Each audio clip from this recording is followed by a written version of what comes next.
다 함께 7월의 말씀 이사야서 41장 10절 말씀을 암송하시면서 하나님 앞에 예배자로 나아가시겠습니다. 두려워하지 말라. 내가 너와 함께함이라. 놀라지 말라. 나는 네 하나님이 됨이라. 내가 너를 굳세게 하리라. 참으로 너를 도와주리라. 참으로 나의 의로운 오른손으로 너를 붙들리라. 아멘. 찬송가 304장 그 크신 하나님의 사랑 우리 가슴에 새기며 다 함께 신령과 진정으로 찬양하시겠습니다.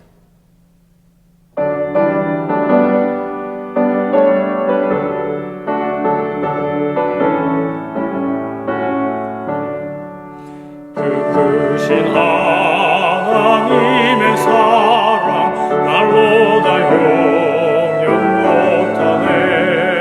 저 높고 높은 별을 넘어 이 낮고 낮은 땅 위에 죄범한 영혼 구하려 그 아들 보내사 화목제물 삼으시고 죄 용서하셨네. 하나님 크신 사랑을 증량다 못하네. 영원히 변치 않는 사랑 성도여 찬양하세. 괴로운 시절 지나가고 땅 위에 영화 쇠할 때 주 믿지 않던 영혼들은 큰 소리 외쳐 울어도 주 믿는 성도들에게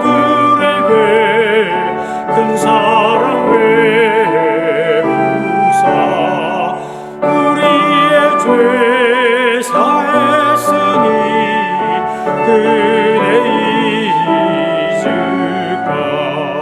하나님 크신 사랑을 증량다 못하네. 영원히 변치 않는 사랑 성도여 찬양하세. 하늘을 두루마리 삼고 바다를 먹물 삼아도 한없는 하나님의 사랑 다 기록할 수 없겠네. 하나님의 크신 사랑 그 어찌 닿았을까.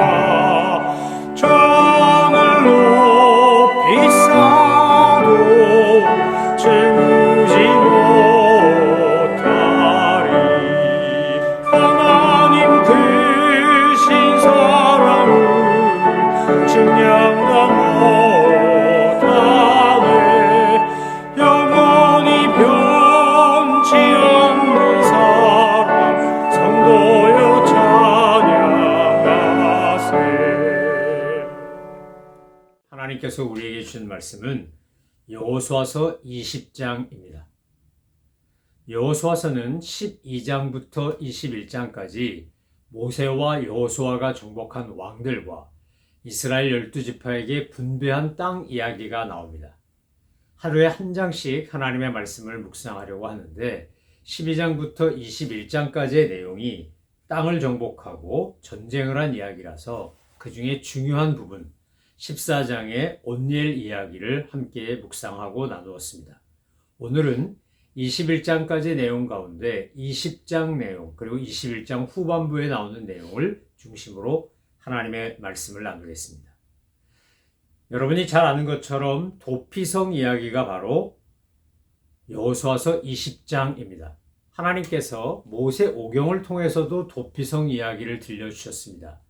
출애굽한 이후에 이스라엘 백성들이 가나안 땅을 정착하고 정복했을 때 도피성을 만들어라.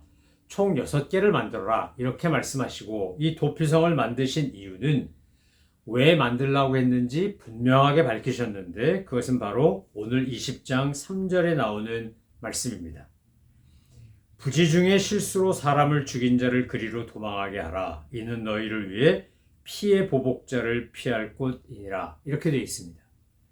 20장 2절에 분명히 하나님께서 모세에게 이미 얘기하셨다는 것을 강조합니다. 그래서 2절엔 이렇게 되어 있습니다. 이스라엘 자손에게 말하여 이르기를 내가 모세를 통하여 너희에게 말한 도피성들을 너희를 위해 정하여 이렇게 되어 있습니다. 그러니까 출애굽하여 가나안 땅에 오는 과정 중에 아직 가나안 땅에 정착하지도 않았는데 가나안 땅을 정복하고 그것에 살고 있는 것도 아닌데 그것에 들어가면 꼭 도피성을 만들어라. 주님께서 그렇게 미리 말씀하신 겁니다. 그리고 이제 여호수아를 통하여 가나안 땅을 정복하고 정착하게 되자 오늘 20장 3절에서 도피성 이야기가 다시 나옵니다. 4절에 보니까 이 도피성, 이 성읍들 중 하나에 도피하는 자는 이런 과정을 거쳐야 된다라고 말합니다. 그 성읍에 들어가는 문 어귀에 서서 그 성읍의 장로들의 귀에 자기의 사건을 말할 것이요. 그들은 그를 성읍에 받아들여 한 곳을 주어 자기들 중에 거주하게 하고 피의 보복자가 그의 뒤를 따라온다 할지라도 그들은 그 살인자를 그의 손에 내주지 말지니 이는 본래 미워함이 없이 부지 중에 그의 이웃을 죽였음이라. 이렇게 되어 있습니다. 하나님께서 도피성을 만드신 이유와 목적을 이미 여호수아서 20장 3절에서 밝히셨습니다. 부지 중에 실수로 사람을 죽인 자를 그리로 도망하게 하라. 이는 너희를 위해 피의 보복자를 피할 곳이니라. 도피성의 의미와 가치가 뭔지를 분명히 말씀하신 겁니다. 여러분, 오늘날도 이런 도피성이 필요할까요? 저는 절대적으로 필요하다고 믿습니다. 하나님께서 우리 교회에게, 교인들에게 요구하는 것 중에 하나가 우리 교회가 그리고 우리 성도님들이 이른바 현대 도피성이 되어야 한다는 겁니다. 세상에는 부지 중에 실수로 사람을 죽이고 잘못을 저지른 사람들이 꽤 많이 있습니다. 사람을 죽이기까지 해서 도망가야 되는 경우는 아니라 할지라도 본의 아니게 상처를 입히고 고통을 주고 실수로 다른 사람을 아프게 하는 경우가 있습니다. 그 사람들에게는 자신을 돌아보며 새롭게 회개하고 거듭날 수 있는 기회, 시간과 장소가 필요합니다. 그렇지 않으면 그 피해 보복자에게 살인을 당하기 때문입니다. 오늘 본문에 보면 6절에 이렇게 말씀하십니다. 그 살인자는 회중 앞에 서서 재판을 받기까지 또는 그 당시 대제사장이 죽기까지 그 성읍에 거주하다가 그 후에 살인자는 그 성읍 곧 자기가 도망하여 나온 자기 성읍 자기 집으로 돌아갈지니라 하라 하시니라. 자, 도피성에 들어온 사람에게 두 가지를 요구하셨는데 하나는 뭡니까? 하나는 회중과 앞에 서서 재판을 받아야 된다. 또는 그 당시 도피성에 들어온 사람이 살아있을 때 살아있는 대제사장이 죽기까지는 그 도피성에 거주하다가 이제 대제사장이 죽으면 그러면 자기 집으로 돌아갈 수 있다라는 겁니다. 오늘 하나님께서 이스라엘 백성들에게 도피성을 만들라고 하시고 출애굽하여 광야를 지나다닐 때부터 도피성을 만들라고 하셨고 정말 정복하고 정착했을 때 도피성을 만들라 했습니다. 그리고 그 도피성은 어떻게 운영해야 되는지 누가 들어올 수 있는지를 밝히셨습니다. 가장 중요한 이유는 하나님의 자비와 긍휼과 공의를 드러내기 위함입니다. 그리고 하나님이 만드신 이 세상에서 주님의 형상대로 지음받은 우리 인간들이 창조의 질서와 원리를 따라 인간 공동체를 돌보고 세워가기를 원하셨기 때문입니다. 여러분, 우리는 너무나 쉽게 복수심이라는 것에 내 존재를 내어줄 때가 있습니다. 복수는 누가 합니까? 상대에 대한 미움과 적개심이 있는 사람들이 합니다. 어려서 6.25 때가 되면 6.25 노래를 불렀었습니다. 지금 생각하면 그 6.25 때 불렀던 노래가 굉장한 복수심을 불러일으키는 분노에 찬 노래였다는 사실을 깨닫고 화들짝 놀랄 때가 있습니다. 그 노래에 어디에도 우리 북녘에 있는 동포를 우리가 품고 우리가 그들을 그야말로 평화 통일해서 변화를 시키고 공산압제로부터 해방시켜야 된다라는 표현보다는 그들이 우리를 침략하고 공격한 걸 잊지 말고 때가 되면 복수하자라고 하는 분노가 더 많이 느껴졌습니다. 이제랴 어찌 우리 그날을 원수의 무리들이 짓밟아 오던 날을. 이렇게 시작합니다. 노래가. 노래 가사말이 그겁니다. 저희 집은 이북 공산당에게 쫓겨내려와서 피난민이 되고 이산가족이 된 그 아픔을 다 겪은 사람들입니다. 물론 6.25 전쟁 나기 전에 1.4 이전에 먼저 내려왔기 때문에 6.25 전쟁이 발발했을 때 저희 큰아버님, 아버님, 작은아버님, 삼형제는 다 자원입대해서 싸웠습니다. 이북 공산당과 싸웠습니다. 얼마나 한이 맺히고 분노가 있고 슬픔이 있었으면 최전방에 가서 싸우셨겠습니까? 목숨 걸고 공산당과 싸웠습니다. 그래서 저희 집안에만 해도 이 북한 공산당에 대한 분노와 적개심은 많았지만 그들을 긍휼히 여기고 불쌍히 여기며 고통받는 인민들의 해방되기를 위하여 안타까워하며 하나님의 자비와 긍휼을 구하는 것은 적었습니다. 세월이 지나고 연세가 드시고 이산가족으로서 오랜 세월 분단의 아픔을 겪으면서 저희 아버님, 어머님도 생각이 열리고 바뀌었지만 젊은 시절만 해도 북진 통일을 외치며 공산당에게 당하고 그 아픔을 겪은 것을 갚아야 한다는 분노가 더 훨씬 강했습니다. 저는 부모님의 그 심정을 충분히 이해합니다. 얼마든지 그럴 수 있습니다. 사람이니까 내가 상처를 받고 고통을 당했기 때문에 분노와 적개심에 사로잡힌 건 이상한 게 아닙니다. 하지만 하나님의 방법, 하나님의 법에는 분노를 넘어선 용서가 있습니다. 복수를 넘어선 희생이 있습니다. 예수님이 우리를 위하여 십자가에 달려 돌아가시고 죽으신 것은 하나님이 만약 우리의 죄값에 대하여 준열하게 갚으시려고 했다면 우린 다 죽은 목숨입니다. 아니 죽어 마땅합니다. 그런데 선악과를 따먹고 에덴 동산에서 범죄한 아담과 하와부터 하나님께서 짐승을 잡아 가죽옷을 지어 입히시는 모습을 통해 죄를 탕감하시고 새롭게 세컨 찬스를 주시는 은혜를 보여주지 않습니까? 여러분, 현대의 도피성이 교회가 되어야 한다라고 하는 것은 세상에서 범죄하고 타락한 사람조차 교회에 오면 사랑의 힘으로 그들이 변화되고 새로운 삶이 시작되는 것을 경험할 수 있어야 하기 때문에 그렇습니다. 특히 미국과 같이 이렇게 서류 미비자라고 말하는 우리 흔히 불법 체류자라고 말하는 참 힘들고 어려운 분들부터 우리가 돌보고 섬겨야 되는 이유가 바로 그겁니다. 예수님이 사마리아 사람, 선한 사마리아인 비유를 이야기하실 때 강도 만난 이웃이 누구였는지를 예수님은 묘사하지 않았습니다. 그저 강도 만난 이웃이었습니다. 사마리아 사람이 그가 출신 성분이 어디냐, 어떡하다 이런 일을 당했냐, 당신은 무슨 죄를 졌길래 이런 벌을 받았냐, 그런 말 한마디도 나오지 않습니다. 여러분, 이 기독교라고 하는 진리가 우리에게 은혜를 베풀고 구원의 길을 열면서 동시에 도전하는 것이 무엇입니까? 내가 사랑을 받고 내가 은혜를 입었으면 너도 그 받은 사랑과 은혜를 나누어야 한다는 겁니다. 여러분, 우리 한국이, 대한민국이 지금 전 세계 사회학자들의 조사에 의하면 갈등, 사회적 갈등이 세계 1등이랍니다. 이거 참 부끄럽고 속상하고 가슴 아픈 일입니다.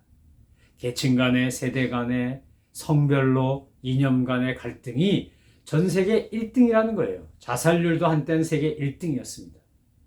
그러니까 달리 보면 압축 성장하며 나라가 좋아지고 경제가 개발되고 겉으로 보기에는 굉장히 윤택해지고 선진국이 된 것 같은데 이제 이미 선진국 반열에 섰는데 내면을 들여다보면 여전히 미워하고 대립하고 대적하고 갈등하고 분노하고 복수하고 상대를 악마화하고 하는 것들이 우리 안에 너무 많다는 겁니다.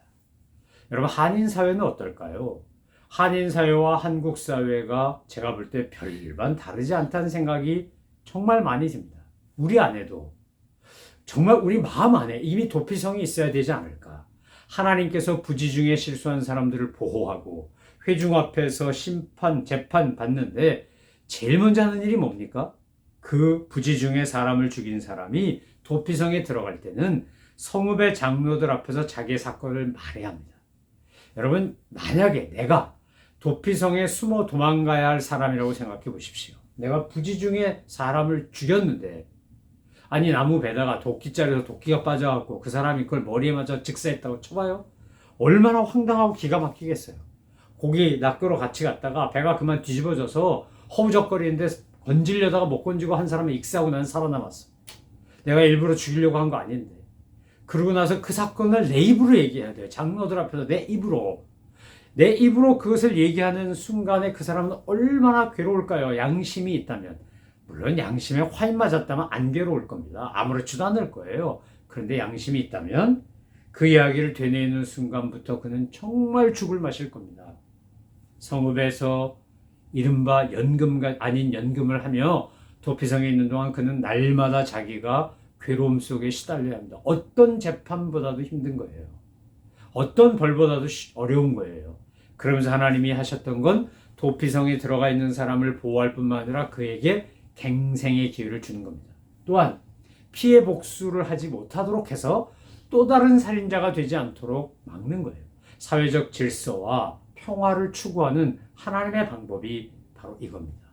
저는 우리 교회가, 우리 성도들이 이 시대에 갈등과 대립을 회복과 치유로 바꾸는 하나님의 사람들이 되기를 간절히 소망합니다. 갈등을 일으키는 트러블 메이커가 아니라 피스메이커가 되어야 되는 것이 저와 여러분의 사명입니다. 이것이 그리스도인들이라면 누구나 가지고 있어야 될 신앙적, 역사적 사명입니다. 특히 우리가 살고 있는 이 시카고 땅을 비롯하여 이 북미 사회와 두꺼운 조국 대한민국의 저 높아져 있는 갈등, 대립, 상대를 악마화하는 이 분노에 찬 편견과 왜곡을 바꿀 수 있는 사람은 하나님 앞에 이 공동체의 아픔을, 상처를 끌어안고 기도하는 하나님의 사람밖에 없습니다. 여러분, 12지파가 땅을 정착하고 분배받은 다음에 결국 두 지파의 하나꼴로 도피성이 있는 거 아닙니까? 그것에 도피성을 만들 때 기분이 좋았을까? 기분이 나빴을까? 어떤 생각이었을까? 이분들은 그런 생각이 듭니다. 그런데 결국 도피성이 있기 때문에 또 다른 무고한 죽음과 피해 복수가 이어지지 않는 겁니다. 피해 복수는 또 다른 복수를 낳습니다. 피해 복수는 또 다른 살인을 낳습니다. 바꾸어 말하면 도피성은 하나님께서 우리에게 말씀하신 십자가의 은혜와 있다 있는 겁니다. 도피성을 통하여 죽을 목숨이 사는 것처럼 십자가를 통하여 저와 여러분은 죽을 목숨이 사는 은혜를 경험합니다. 예수님이 우리의 도피성이 되어주셨고 우리에게 주님은 너희의 삶이 도피성이 되기를 원한다 말씀하시는 겁니다. 여러분, 우리가 살고 있는 이 세상의 수많은 갈등과 미움과 대립을 회복과 치유와 화해와 평화로 만드는 그런 일에 저와 여러분이 앞장서지 않으시겠습니까? 우리가 그런 일을 한다면 주님은 우리를 보고 참 잘했다고 하실 겁니다. 그리고 귀하다고 칭찬해 주실 겁니다. 세상에 사는 사람들은 상상도 할 수 없고 경험도 할 수 없는 주님의 사랑으로 품고 용서하는 것. 살기등등한 바리새인들이 예수님을 곤교에 빠뜨리려고 현장에서 가늠하다 잡힌 여인을 끌고 와서 자, 모세 율법에 이런 여인을 돌로 쳐 죽이라고 했고 당신은 원수도 사랑하라고 하는데 어찌하면 좋습니까? 라고 예수님을 시험할 때 예수님 뭐라고 그러셨습니까? 너희 가운데 죄 없는 자 있거든. 이 여인을 치라. 양심의 찔림을 받은 사람들이 돌을 내려놓고 다 흩어졌다고 했고 가늠하다 잡혀온 범죄한 여인에게 주님이 하신 말씀이 뭐였습니까? 나도 너를 정죄하지 아니하노니 가서 다시는 죄짓지 마라. 여러분, 오늘 우리가 도피성이 되고자 할 때 두 가지 은혜가 있습니다. 하나는 스스로 내 안에 있는 죄성을 보게 되는 것이고 또 하나는 그 죄로부터 다시는 죄짓지 않기 위하여 하나님의 은혜를 구하며 거룩함을 추구하는 것입니다. 사랑하는 성도 여러분, 이 시대 갈등과 아픔과 분열과 대립이 너무 많은 이 시대에 저는 저와 여러분이 우리 교회가 우리 모든 믿는 사람들이 주님의 거룩한 아름다운 도피성 회복의 역사를 일으키는 장소, 상처 입은 치유자가 되게끔 만드는 능력의 자리와 장소와 인생과 삶이 되기를, 공동체가 되기를 소망하며 축원합니다. 기도하시겠습니다. 하나님이 세상에 가득 차 있는 갈등과 대립을 보며 참으로 마음이 아픕니다. 우리도 그렇게 종종 부정적 감정에 내 마음과 생각을 빼앗길 때가 너무 많습니다. 미워하고 대립하고 분노하고 복수하고 싶은 심정이, 이런 부정적 감정이 저희들에게 차 올라올 때 성령님 거룩한 바람을 불러일으키시사 그 모든 것들, 악한 것들이 사라지게 하시고 오직 은혜와 능력과 사랑으로 충만한 성령 충만함만이 저희들 가운데 있게 하여 주옵소서. 감사드리며 예수 그리스도의 이름으로 기도 올려옵나이다. 아멘. 하늘에 계신 우리 아버지, 아버지의 이름을 거룩하게 하시며 아버지의 나라가 오게 하시며 아버지의 뜻이 하늘에서와 같이 땅에서도 이루어지게 하소서. 오늘 우리에게 일용할 양식을 주시고 우리가 우리에게 잘못한 사람을 용서해 준 것 같이 우리 죄를 용서하여 주시고 우리를 시험에 빠지지 않게 하시고 악에서 구하소서. 나라와 권능과 영광이 영원히 아버지의 것입니다. 아멘.